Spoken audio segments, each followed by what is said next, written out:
Alright, this time I got a stereo to work on. This one's stereo, not a multi-channel, not an AV system, just two channels, left and right, my favorite. This one's a more modern one, so we'll see. Don't know what's going to happen.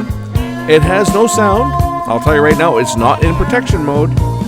And there is sound out of one of the preamp outputs, but not the other. This one's going to be an interesting one. Let's see what we can make of it. Cool. I got this nice Sony receiver in for service. Let's take a look at what we've got in the box. Hey, wait a minute. That's false advertising. That's an Onkyo. It's got no sound. I like the way the owner of this one did the cord. I've heard about this, but I've never actually seen anybody do it. Old toilet roll cores to store your cords. Actually, that's a good idea. I always just wrap them up the way that the manufacturers did. I think it looks a little neater, but hey, whatever floats your boat. This one apparently has no sound, so we're going to connect this up and see what it's doing. All right, so I got this unit hooked up to two speakers. We're going to see what it does or what it doesn't do. So I need to provide this with a source. I'm just going to plug something into the CD input. This is a 2-channel stereo, so this shouldn't have the DSP problem that a lot of the Onkyos did that had DSPs. This one shouldn't have any DSPs, at least not that Texas Instruments one. Okay, I've got an input plugged into it, and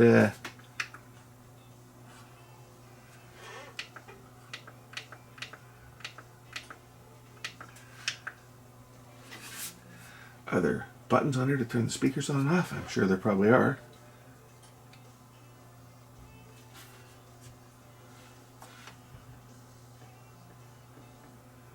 Okay, A speaker should be on. And there's nothing. And I did not hear any relays click. When I turned it on, I did not hear the secondary click for the relay. Listen. That's the main power. Oh, I did hear the speaker kick in. So it's not in protection. So why do we not have any sound? It's got preamp outputs, but it does not have any main inputs. Interesting. Well, let's pop the top off this one and get a look inside and see what's going on. I wondered why my chair was getting so wobbly.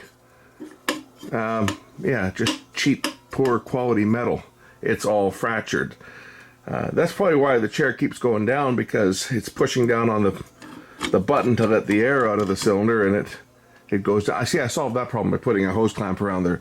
That stops it from going down, but it was getting wobbly, and well, that's the reason it's getting wobbly. I have a feeling that I'm going to end up with this thing breaking through at some point. It'll have a long ways to go, though. It's got a nice big plywood base, but still cheap garbage. So I'll pop the screws out.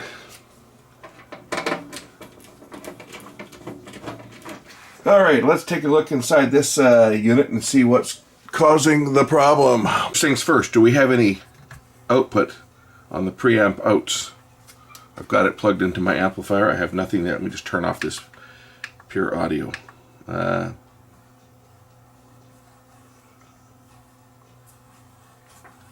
CD direct.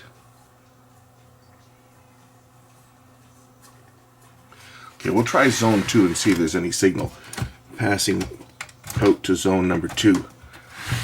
So let's turn on zone 2 and we'll select zone 2. I don't know how to work this. Is it this one? Source? Okay.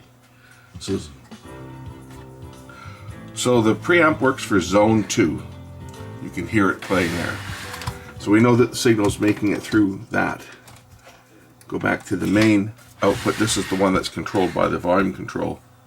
And as you can hear, there's nothing. So there's a problem in the circuitry. It's going to be in the volume control portion. That's where our fault is going to be. I'm pretty sure. Well, pretty much guarantee that's where the fault is. I can tell you right now from my tests so far, it's not a problem in the amplifier section. I think the first things first, I'm going to do a factory reset. I just have to look up how to do a factory reset on this. First things first, factory reset it, just in case something's wonky with the microcontroller. To reset this one, we have to hold the tuning mode button right here, hold that down while pressing the power. That'll do a factory reset.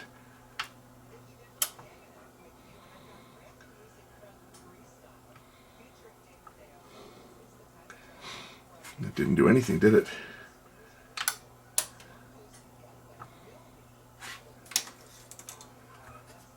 Okay, now it's on Blu-ray input.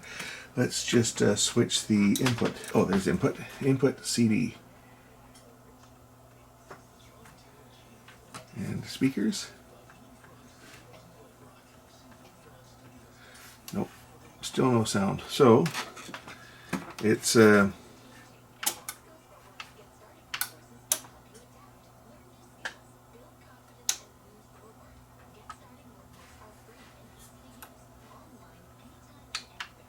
clear. Okay, had it on. Hold down tuning mode and hit the power button. Now what will it do?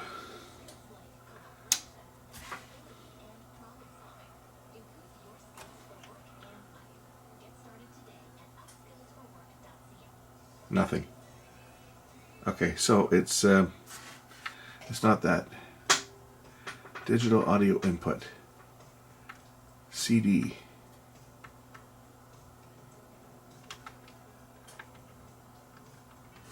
Enter.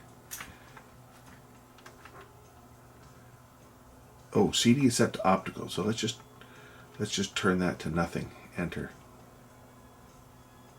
Shouldn't make any difference. I'm just going to check for foreign voltages on the output transistors here. We'll just measure them carefully without touching anything else and make sure we got power. So 26 volts there, 0 there, which is we expect, and we see that 0 there. Okay, that's good. And this other one over here, well, it's going to be harder to get to, but see if I can measure it. Plus 26, 0, and 0. That channel has no problem. Let's go check the other channel over here. We're just checking for any foreign voltages on the outputs that are not expected. Hope you guys can see the meter.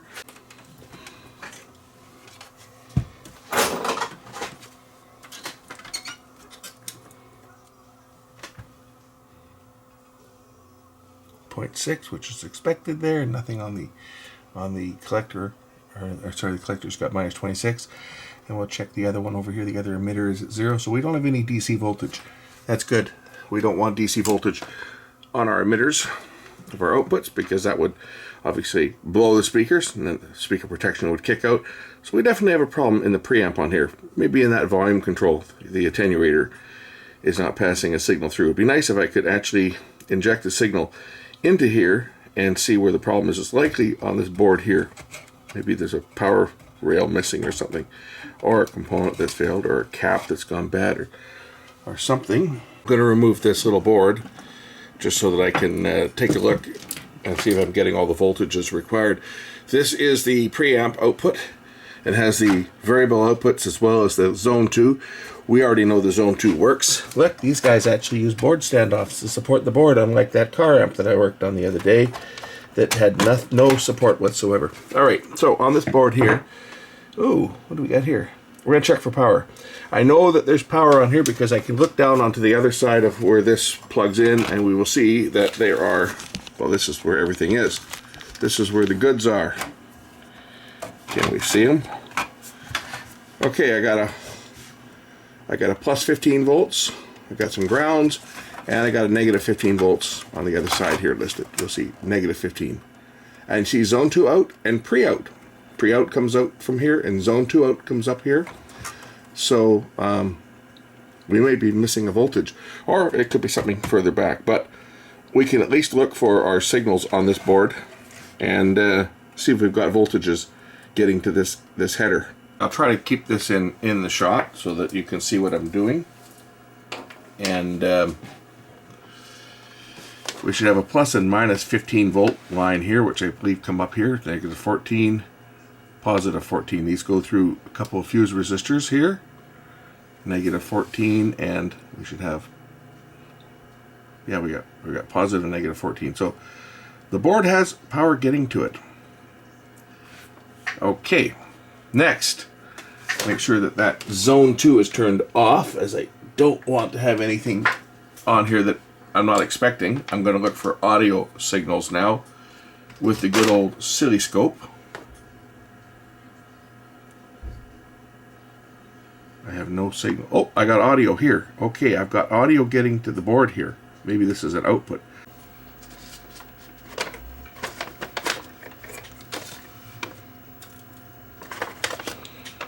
Okay, I have nothing there.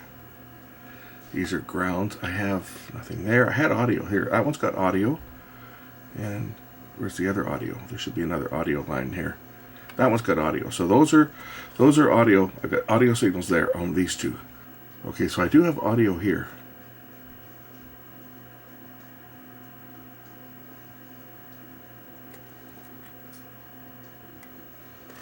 And it's not controlled by the volume control. This is a fixed level. This might be the audio going in for output number 2, even though it's shut off.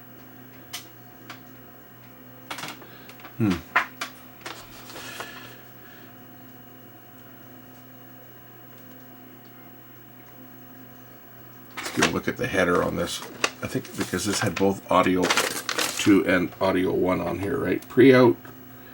Okay, zone 2 out, left and right, and pre-out, left and right. Okay, so that's what I'm seeing. I'm seeing, even though the zone 2 is turned off, that switch must be done on here because they're turned off, but the signals for zone 2 are present on those two there. These two over here would be the preamp out, which I'm not seeing any preamp. I'm not seeing anything there when I turn up the volume control. I'm just going to pull the back off of this unit now so we can see what's going on. So got a bunch of screws to pop out of the back here. Take the back panel off and then I can maybe swing the board out. Besides taking out all the screws, taking the back off it, undoing the screws that hold the chassis in place, there were 3 standoffs on the board that went through the board that had to be released. That's what that car amp should have had, right? It should have had some board support. I had a disconnect, a ribbon cable. I think I got to unplug this plug as well. And then I might be able to see the bottom of the board to see if there's anything awry on the bottom, like bad solder connections. Everything passes through this main chip here. Of course, now it's up. I can't test anything because the board is out and connectors are undone. So I can't really test anything. All I can do is just give this thing a visual look over and look for any bad solder connections. I'm thinking maybe we're losing a voltage somewhere. Aren't these beautiful looking connections down here? I guess they're not too bad. Just they don't look great. Main processor chip here. And I'm just going to look and see if I can spot any connections that are obvious. Like it's obvious that there's this section of the board has been a bit warm here. You can see that there's a 15 volt and positive, negative and positive 15 volt. Looks like Zener diodes here. Again, would love to be able to power it up in this state, but I don't think it's going to work. There's a 15 volt regulator down here, positive and negative 15 volt regulator down here. I wonder if those are the ones that are sending the 15 volts to the other board. I think they probably are. Looks like they're off there, but there's another set over here. I don't know if there's a Zeners or they're just resistors. The feed into this chip. It could very well be this chip is bad.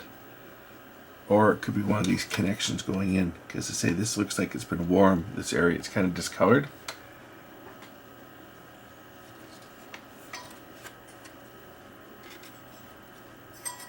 So I'm just going to give the board a good hard look with the magnifiers and just see if I can spot anything that looks to be a bad connection. Maybe go over any of the ones that look even the slightest bit questionable, like these drivers over here. We all know how good Onkyo has been as far as their soldering goes on some of their units. The driver transistors get hairline cracks, which cause the system to shut down. Here's a fine example. Let me see if I can find this one on the other side. Watch this transistor here. Yeah, you see? Those aren't good. Shouldn't do that. Neither should those ones. That's what I'm hoping. I'm hoping that it's just going to be bad solder on some of these transistors and regulators and so forth that's causing a voltage mismatch and keeping the unit from going into sound, keeping it in mute. That's what I'm hoping that the problem is. I mean, Onkyo have had so many problems over the years with solder and bad DSP chips, and you know, they went from a brand that was a really good brand to a mediocre. Even though I use an Onkyo personally, I use one. It's an old one, I think it's a 5-channel. It's really old, but I still use one just because I like the sound. They have nice sound. I mean, Onkyo receivers and amplifiers really did have good sound, and that's why I use one, because the sound quality is great, but the reliability wise, they were the shits. So I'm going to do a whole bunch of connections on here. I probably won't need to bore you doing them all, but anything that looks even the slightest bit questionable is going to get touched up, because I only want to have to put this thing back together once. I don't want to have to take it apart again.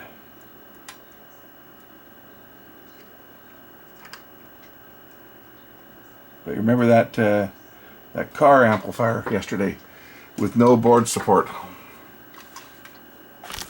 I mean, this board is tiny by comparison, right? This board is only, what, 8 inches by about 12 inches, I guess. And they have 3 supports that support the board in the middle. And this is a home receiver. This is not something that you're mounting in your monster truck and driving over potholes and over big speed bumps and climbing rocks and stuff with.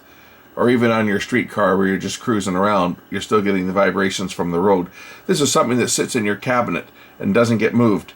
And yet, they've got 3 board supports on a board that's 12 inches long by 8 inches or so wide. And that other unit, it was a 29-inch board, and it was just held by the edges. And, of course, by the solder on the output transistors. Yeah, it's no wonder it failed. So I'm just resoldering any of these connections that look like they might be a little bit off. I'm hoping that that's where our fault is on this one. You clearly saw those transistors before that when I just moved them on the top. You can see the legs moving on the bottom side of the board. So clearly those were not a good connection, and I'm just hoping that that's where our fault is there's a connection that's not good and a voltage is off a little bit just due to poor connection. And we can find it and restore the proper voltage, then the system might start to work. I just heard a relay click on this thing. That's interesting because it's not plugged in. I just heard a relay click when I was soldering there. Must be a capacitor that was charged. Maybe that was the connection. Because this thing has not been plugged in since I started on it. That one's a bad one right there. See it?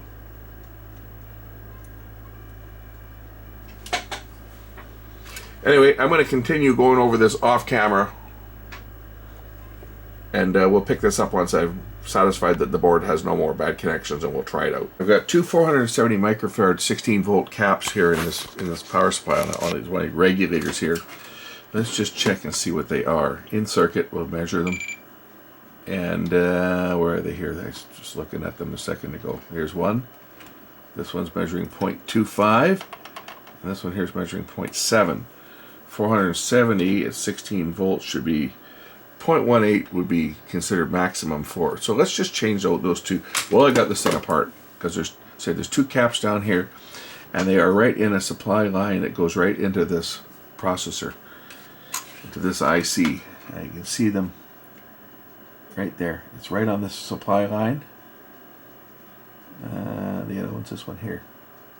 Definitely going. This looks like it's been reflowed at 1.2.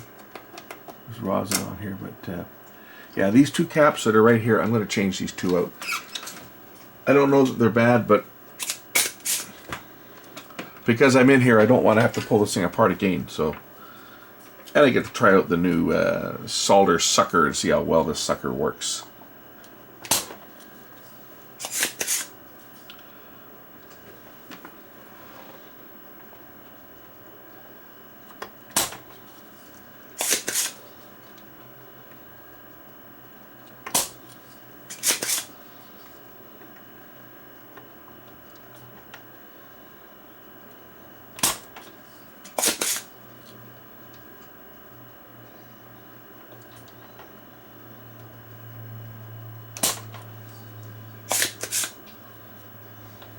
Okay. That seemed to work pretty good. Let's see if I can pop these out from the other side. And we'll just put a couple new ones in. I also get nervous when I see these type, but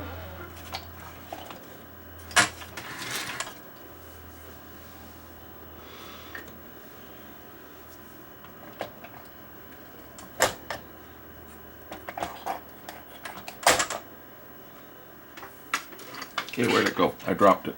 I got it out, but where did it go? It's in there somewhere. There it is. Okay. We can check these out of circuit and see how bad they are. I mean, they might not be bad, but in circuit the ESR measured a little higher than I would expect it to be for a big cap like this. So let's just check them out of circuit and see how they rank. 0.2, that's close to spec, and this one here, 0.7, and that's definitely out of spec, because 470 at 16 volts should be like 0.18 or below. So let's find a couple 470s and measure them. Just so happens that I just happen to have my bin of capacitors sitting right next to me here, so let's just see what I can find in here on the 470 microfarad. What are these ones? These are 470 at 16 volts. Look at that. I got the exact value of cap. I got two brand new ones here. What are these? These are probably rubies. Are these rubies? No, they're not. Oh well. They will have to do, because it's what I've got. But let's just check them out and see what the meter says that these ones are. Watch them be worse than the ones that came out for brand new caps. 0.08, little bit better. This is what you expect new caps to be. See, 0.08 versus 0.2 and what's it, 0.8? 0.8. So we'll change these two up. That could be the problem as well, or part of the problem. Besides the fact that it had bad solder connections throughout it. We'll change out those two caps, and hopefully I can make some money off this one, because that would be nice to actually have a money-making repair. That's what we all try to do, right? We try to make some money. Don't always work out that way. Making sure I get the polarity correct. At least the board is marked. I looked at what way they were when they came out anyway, but the board is marked, and it is marked correctly. It's hard to get to this because they're under another board, which I guess I could release the clips and lift the board out, but that's why we invented needle nose pliers, so that we can lose parts inside the unit.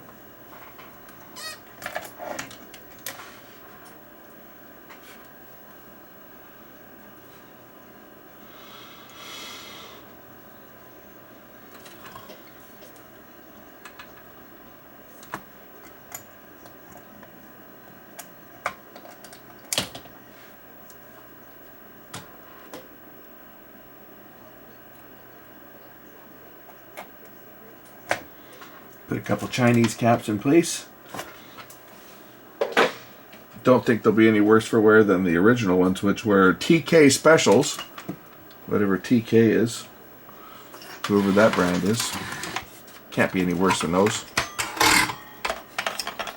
Alright, let's get these new parts in place. And I'll throw this unit together and we'll see whether I get sound. Fingers crossed I get sound.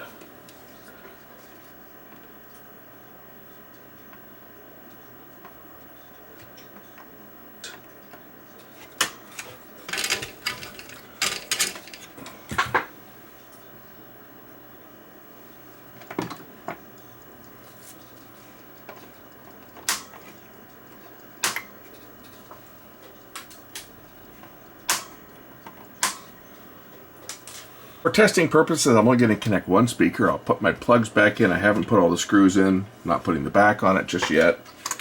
I just need to see if I get sound. And if I get sound, then I can put everything else back. But I've got the board on its little supports.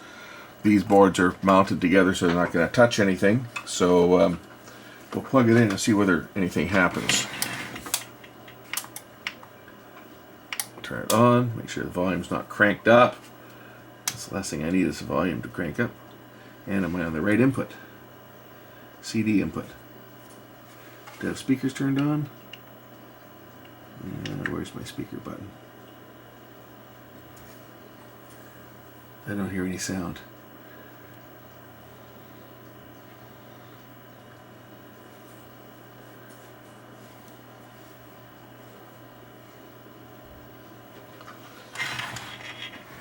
So I'll check some voltages down here. I think the speaker's connected properly. Make sure it's on the terminal. I guess I could plug headphones in too.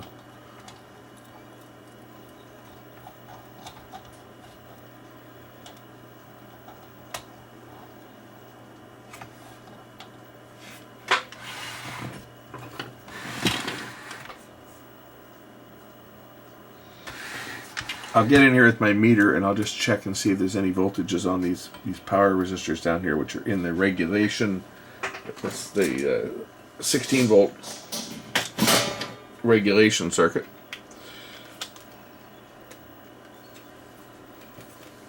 I'm working blind because I don't have a schematic for this unit, and I don't know whether there's even one available. I haven't looked. I don't intend to, because if it's not something relatively minor, the fellow that owns it doesn't really want to spend a lot of money on it, so we're already probably at the limit with what he would spend. But let's just see whether there's any voltage down here. If we can get these stupid wires out of the way so I can see what I'm doing. Okay, what do we got here? We got minus 12 volts there. These are Zehners, so that's a minus 0.8. What do we got on here? Can't even see what I'm doing.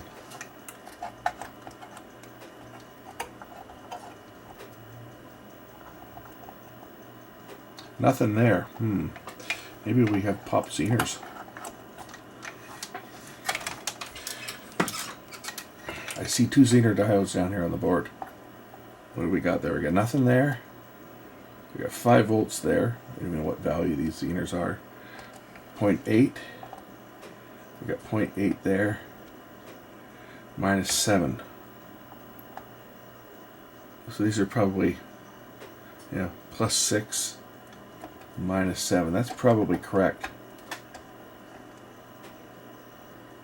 Unless it's supposed to be higher. Right, 15 volts there. We got 10 volts there. We got minus 15 there. Minus 7 there, and minus 12. Yeah, I think these are the current limiting resistors just for the Zehners. There's a resistor over here though that looks like it might be popped. It looks like the side of it's got a piece missing from it. What's the voltage here? 5 volts, and what do we got down here? Maybe it's not bad. Maybe it's just the 10. So that's not open. Just it's got a scratch on it. So I got voltage. Why do I not have sound? I mean, the positive and negative supplies are there. They're feeding off the positive and negative 15 volt supply. I'm just looking down at the top of the components here, and do you see what I see? Oh, I guess you don't see it because the wire's in the way, but that cap there certainly looks like there's something leaking out of the top of it. Yeah, maybe we'll inspect that one and just see whether that one's bad. I don't know how much further I'm going to go on this because this is not a real expensive unit, and I don't know how far the fellow that owns it wants to go. He basically asked me to take a look at it and see whether it was something that would be worth fixing. And we're crossing into that territory now as to not being worth fixing, but I will investigate that one. Obviously, leaking cap. I've got to pop out these clips again that hold the, like I said, I'm going to take out this before I rip it. The 3 supports that the car amplifier should have had that didn't.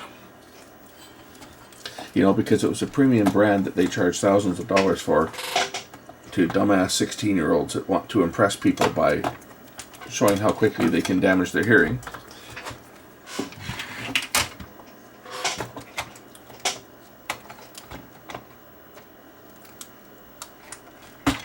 One of the guys I used to work with, our delivery guy, he was a young guy that was into the into the high-powered boom stereo.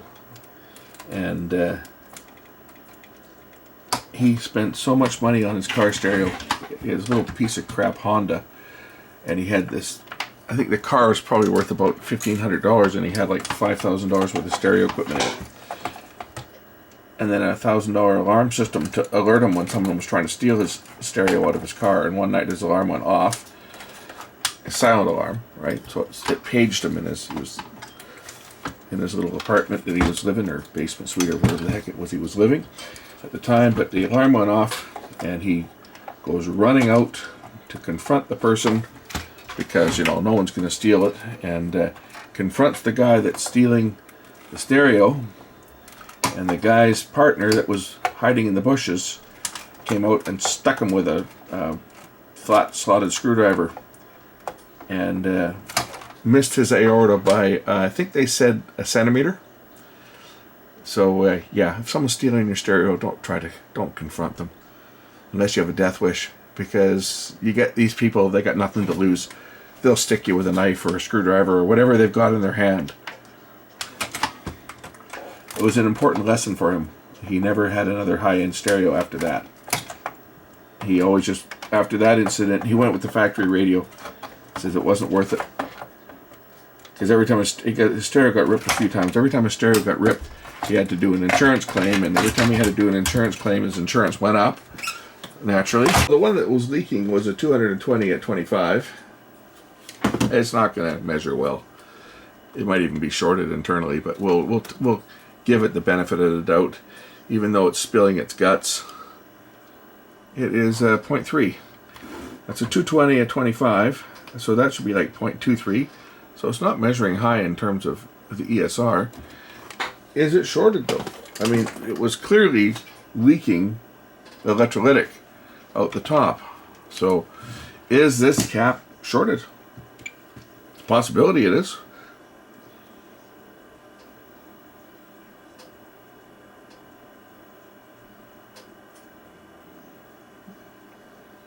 Four mega ohms. How about capacity wise?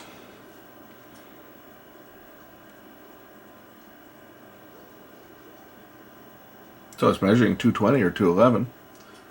So it's not that it's shorted, but it's leaking. I can't see that, by the way, being the well, maybe it is. It's measuring 4 mega ohms. That should be going up, and it's not. So obviously it's got electrical leakage on it. I'll try this one. I'm not going to go much further than this. We'll try this one cap, one other cap, and see whether it restores it. If it doesn't, then I think that I'll have to, at that point, just let the fellow know that, you know, he's got a problem with this unit. It's not going to be economical to repair. 220 at 25. I should have one of those kicking around here. 220 at 25, right there.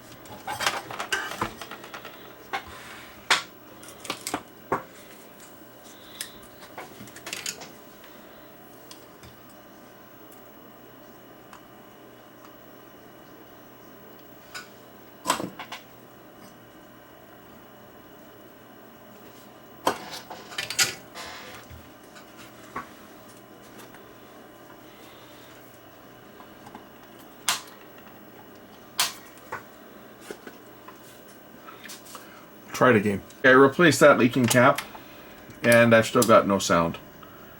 So I think at this point, yeah, there's nothing there. At this point, I'm going to have to walk away from this one.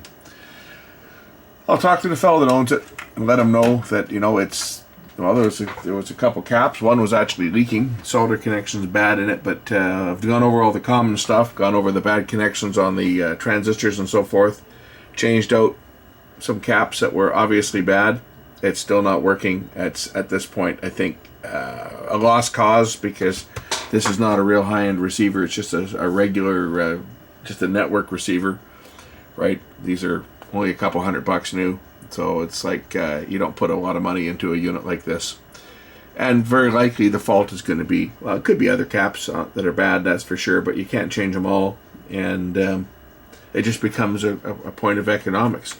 You know, something like this, you could fix it for under $100, and people would typically go for it. But once you start to dig into this thing, you're getting into some serious money. And I've already spent more than enough time on it, so I think I'm going to just wash my hands of this one.